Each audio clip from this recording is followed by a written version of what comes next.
அன்பு நேயர்களே, பணம் இருந்தால் மட்டும் போதுமா? பணம் இல்லாதவர்களுக்கும் ஒரே நிலைதான், இருப்பவர்களுக்கும் ஒரே நிலைதான். எதில் என்று கேட்கிறீர்களா? வயதாகிவிட்டால் பெற்றவர்களின் நிலை மிகவும் வேதனை படுவதாக அமைந்து விடுகின்றது. நாங்கள் வசிக்கும் துர்கா நகரில் ஒரு மருத்துவ தம்பதி, பெயரை சொல்ல விரும்பவில்லை, அவர்களுக்கு ஒரே பிள்ளை, அவரும் மருத்துவர்தான். அந்த ஒரு பிள்ளைக்காகத்தானே இத்தனை காலம் உழைத்திருப்பார்கள், படிக்க வைத்திருப்பார்கள், தன்னை போலவே மருத்துவராக வேண்டும் என்று. மருத்துவரும் ஆகிவிட்டார், திருமணமும் ஆகிவிட்டது. இவர்களுக்கோ வயதாகிவிட்டது.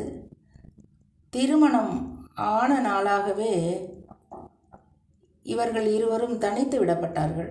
நிறைய சொத்து சுகம் உண்டு. பணியாட்களை வைத்துதான் அவர்களுடைய காலம் நகர்ந்தது. ஒருவருக்கு 2 பணிப்பெண்கள். அதில் ஒரு பணிப்பெண் எங்கள் வீட்டிலும் வேலை செய்தார்.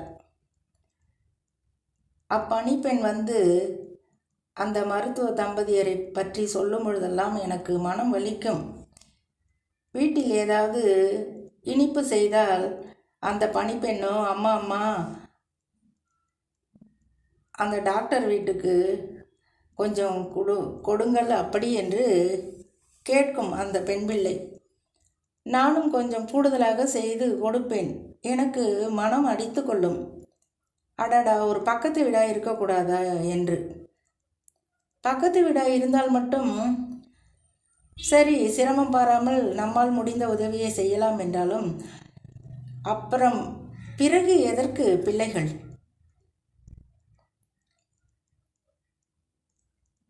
வந்து கூட பார்க்க மாட்டார்கள், பக்கத்தில் தான் இருக்கிறார்கள். இப்படி தனிமையை வென்றவர்கள் என்று அவர்களை சொல்ல முடியாது, ஏங்கியவர்கள்தான்.